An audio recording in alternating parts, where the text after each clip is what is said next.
Bienvenue à tous, c'est ETV Newsweek, je suis Christine Kelly et voici les titres. Donner le goût de l'entreprise aux jeunes, l'opération Entreprendre en lycée se poursuit.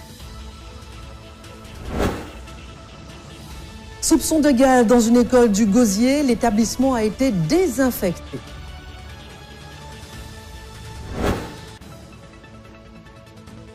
Concours de robotique pour des collégiens, près d'1 millier de visiteurs et participants.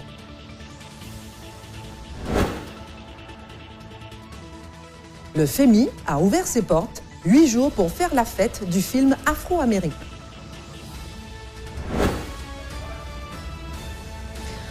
L'opération Entreprendre en lycée se poursuit. Vous avez jusqu'au 24 mai pour voter pour la mini-entreprise de votre choix sur le net. L'équipe gagnante partira au Canada à la rencontre d'entrepreneurs. C'est la dernière ligne droite, donc, pour des lycéens qui ont présenté leur entreprise au public la semaine dernière. Jean-Marc Rabarijon était à leur rencontre.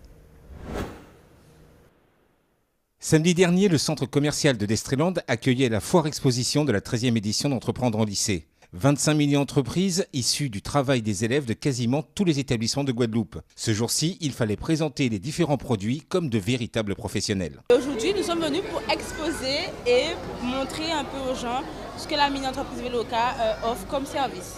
Il y a eu de nombreuses personnes qui sont passées juste pour voir et qui nous ont dit qu'elles vont commander sur le site. Mais il y en a eu aussi également de nombreuses qui ont acheté et qui ont adhéré à la cause. Avant d'en arriver là, il fallait au préalable comprendre le fonctionnement d'une entreprise tout en continuant ses études. Un exercice qui n'a pas été que simple. Dès le mois d'octobre, je les ai eus en cours de management et aujourd'hui je vois des jeunes complètement transformés, qui ont pris confiance en eux et puis qui ont des produits qui fonctionnent. Tout particulièrement le premier stand, un succès fou. À chaque fois que je passe devant, il y a un monde fou, ça achète sans arrêt, ils finiront leur stock à la fin de la journée. Le stand aussi d'hydroponie, il y a beaucoup de sollicitations des personnes qui laissent leurs coordonnées pour pouvoir mettre en place des systèmes pareils. Donc ce n'est qu'une très bonne chose pour notre jeunesse et puis l'avenir de la Guadeloupe. Et côté client, on apprécie les efforts fournis et la qualité des produits. C'est une très bonne chose, ouais, voilà. Que ça continue et puis bon, que ça évolue. Sur ce stand-là, j'aime beaucoup parce que en fait, c'est écologique, c'est recyclage, donc c'est magnifique, c'est bien. Pour les élèves, maintenant, c'est l'heure des comptes, d'un point de vue financier comme pour toute entreprise, mais surtout pédagogique, car c'est là qu'est tout l'intérêt de ce projet, d'un point de vue scolaire. Et pourquoi pas aller encore plus loin et proposer non seulement aux lycéens, mais également aux plus jeunes, c'est-à-dire au collège et même aux primaires, cet esprit d'entreprise. C'est le but de l'opération Entreprendre pour apprendre. Jean-Marc Rabarijon. Ce mercredi, le président d'EPA France, à comprendre Entreprendre pour apprendre, rencontrait les responsables du rectorat de Région Guadeloupe, ainsi que les partenaires de l'opération Entreprendre en lycée 2018, dans les locaux du Crédit Agricole à Petit-Pérou. L'objectif étant de proposer à la mini-entreprise lauréate du concours Entreprendre en lycée, volontaire, et ce dès l'année prochaine, de participer à un championnat des mini-entreprises qui pourrait bien amener nos élèves lycéens jusqu'au titre européen. D'autre part, EPA s'adressera également aux collèges ainsi qu'aux écoles primaires. EPA est complètement complémentaire à Entreprendre en lycée. EPA est une association nationale qui travaille depuis plusieurs années sur l'éducation à l'entrepreneuriat. Et Entreprendre en lycée et EPA auront un challenge commun dès l'année scolaire prochaine. Entreprendre pour apprendre s'adresse aussi au collège. Donc l'idée c'est de développer un collège qui n'existe pas du tout sur le territoire. De développer également, il y a un programme pour le primaire, pour le premier degré. On est également en post-bac. Donc voilà, simplement faire rayonner ce qui existe sur Entreprendre en lycée, de le faire. Si on peut aider à le faire encore mieux, on aidera. Mais l'idée n'est certainement pas de mettre ça en l'air. Et puis surtout de le déployer sur d'autres tranches d'âge. Voilà. À la surprise générale, un nouveau préfet a été nommé pour la Guadeloupe. Philippe Gustin remplace Éric Maire après seulement 9 mois sur place. Philippe Gustin a 58 ans, instituteur au départ. Cet énarque a été à plusieurs reprises au cabinet de Luc Châtel sous Nicolas Sarkozy. Philippe Gustin conserve ses fonctions de délégué interministériel à la reconstruction de Saint-Martin et Saint-Barthélemy. Beaucoup de dossiers l'attendent. Autre surprise cette semaine, la suspicion de gale dans une école du Gosier. Elle a été fermée, désinfectée. Des analyses sont en cours pour en savoir plus. Les parents d'élèves restent très étonnés du manque d'informations par rapport à cette infection extrêmement contagieuse. Mike Saint-Auré. Le 4 mai, le directeur de l'école Saturnin-Jazor a annoncé la fermeture de l'établissement suite à des cas de suspicion de gale. La mairie du Gosier a mis en place la désinfection des locaux et des matériels, et cela pendant tout le week-end, afin d'ouvrir les portes ce lundi. Certaines familles ont dû garder leurs enfants chez eux en attendant une autorisation du médecin scolaire.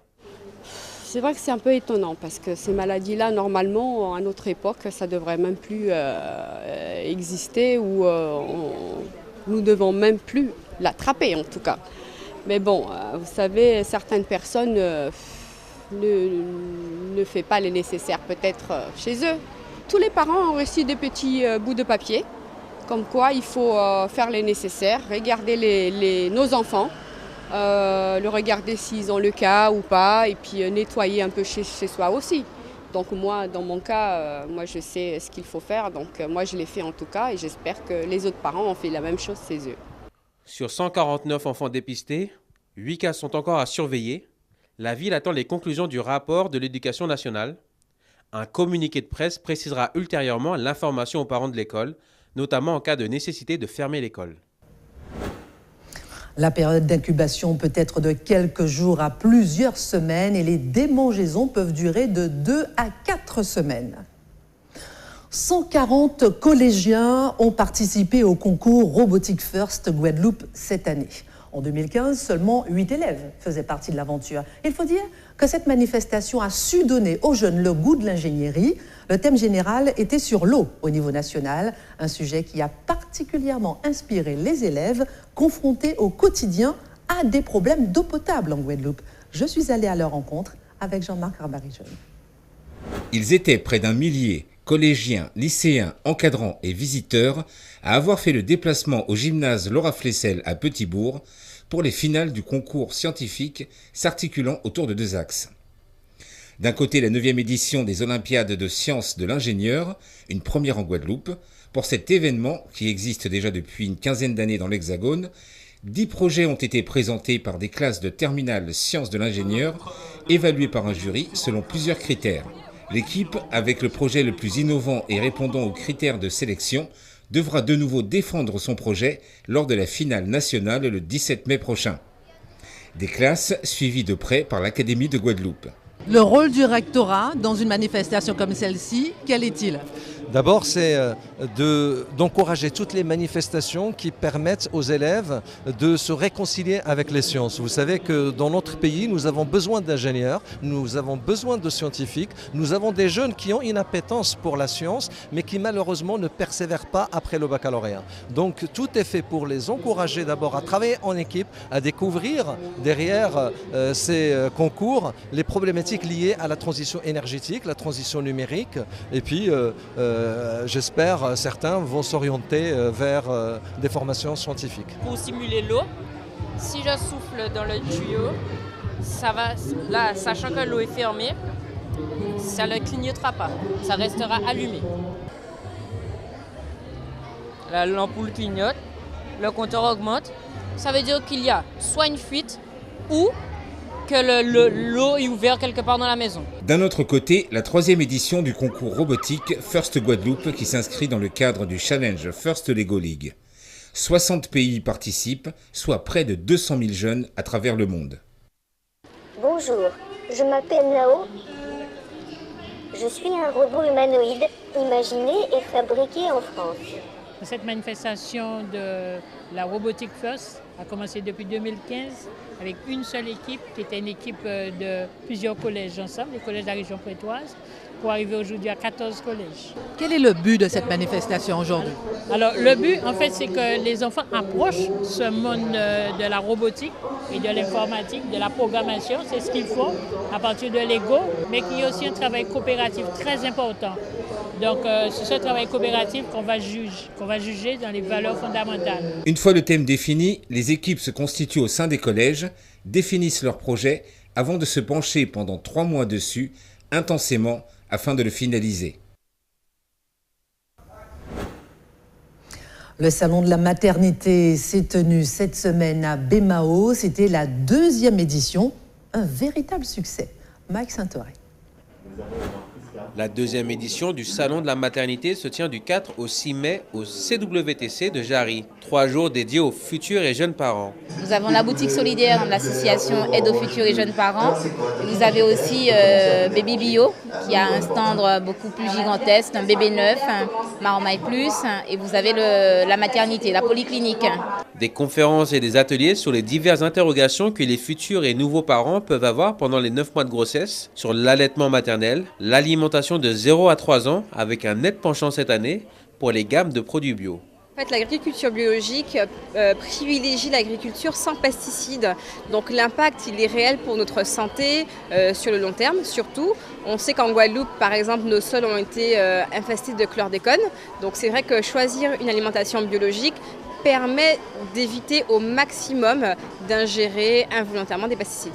Un salon riche en enseignements, également pour les futurs papas. Tout d'abord parce que j'ai des jumelles. Je profite justement du salon pour faire quelques emplettes. Les couches, c'est pas évident, ça coûte très cher en grande surface, donc on en profite de ce style de salon pour en profiter en fait. Si papa a besoin de nous concernant la préparation de la chambre, l'arrivée de son bébé, vraiment faire tout ce qui est nettoyage et les petites choses sympas qu'il souhaiterait faire avant la venue du bébé ou avant l'arrivée de maman à la maison, AFJP peut aider ce futur papa à agencer sa maison.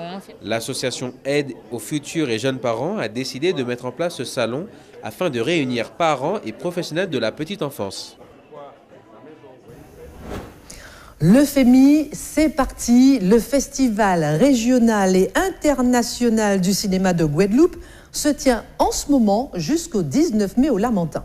Cette 24e édition met en avant le cinéma afro-américain. L'invité d'honneur est donc l'acteur américain Gary Dourdan. Le coup d'envoi de la manifestation a été donné à Paris.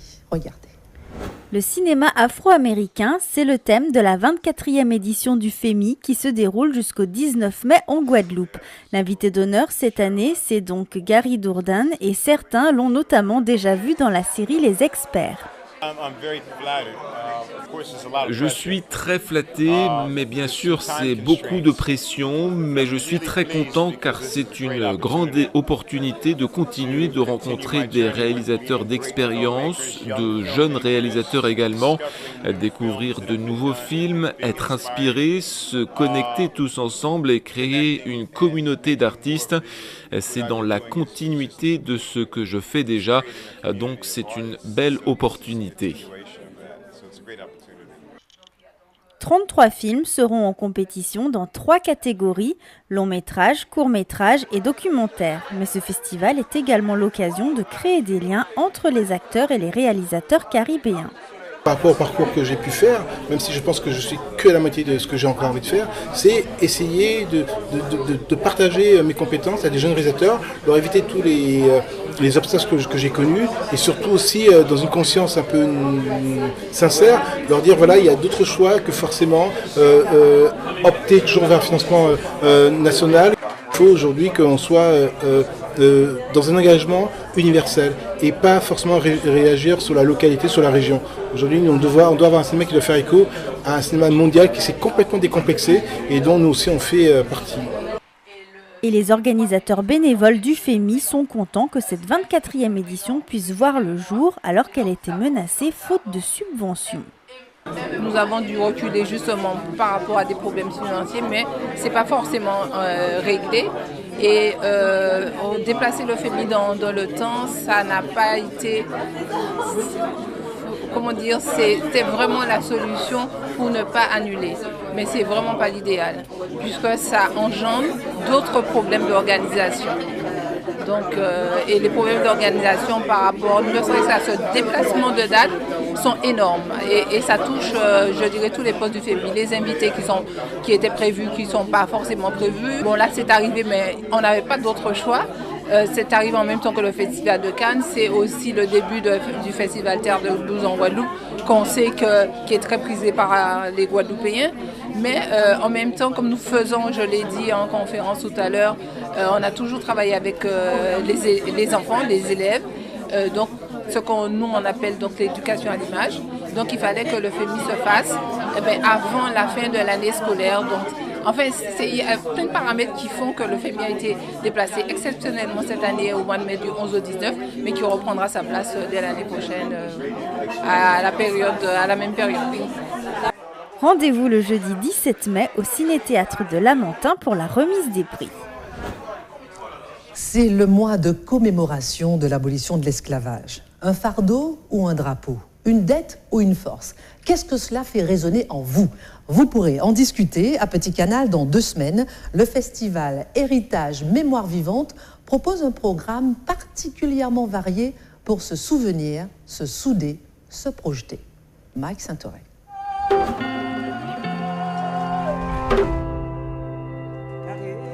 Les 25, 26 et 27 mai sont les dates à retenir pour le festival Héritage. L'événement qui aura lieu aux marges des esclaves à Petit Canal tient à promouvoir le dialogue interculturel, soutenir la création et ouvrir le champ des possibles, tout ceci sous le thème de la résistance. J'ai été inspirée aussi par une chanson de Fred Day, qui est le directeur artistique, qui dit « Yo t'es grand, ne paie pas pitié ».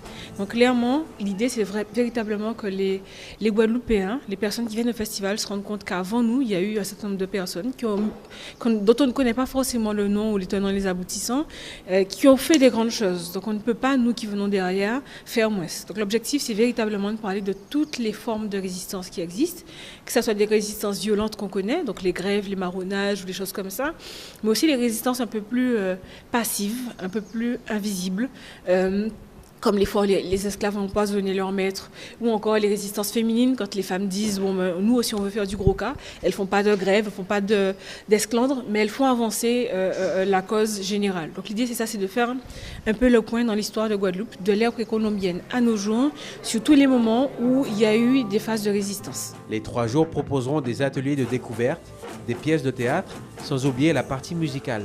J'ai pour chaque musicien invité, Rachel Allison, Etsana, des Nubians, Loïc Amboulé, Chris, il y aura aussi Véronique Herman-Sambin, il y aura Soft. Donc de chanter 2 chansons de leur répertoire et d'avoir une création. Donc on est ensemble pendant une semaine et au spectacle du 27 mai, on restitue ce qu'on a créé sur le thème de la résistance et ensemble. Donc c'est un parentage. Et c'est le fruit qui sera présenté le 27 mai dans un grand concert qui aura lieu à Petit Canal. Chris, les Nubians ou encore Izzy Kinanga sont attendus pour ces 3 jours de festival, 3 jours d'hommage et de divertissement.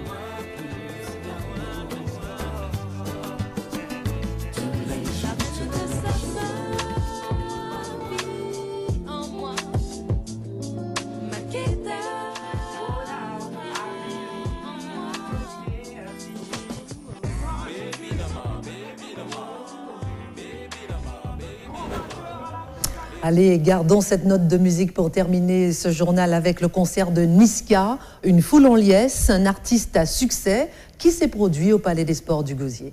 Mike Saint-Auré.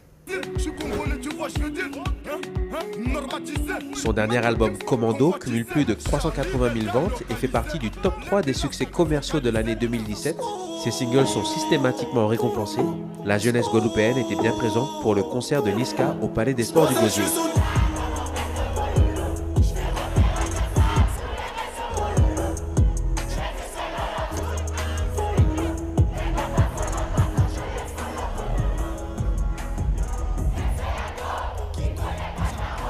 L'artiste congolais a interprété ses meilleurs tubes, de Saper comme jamais à Réseau, tout ceci avec l'aide du public.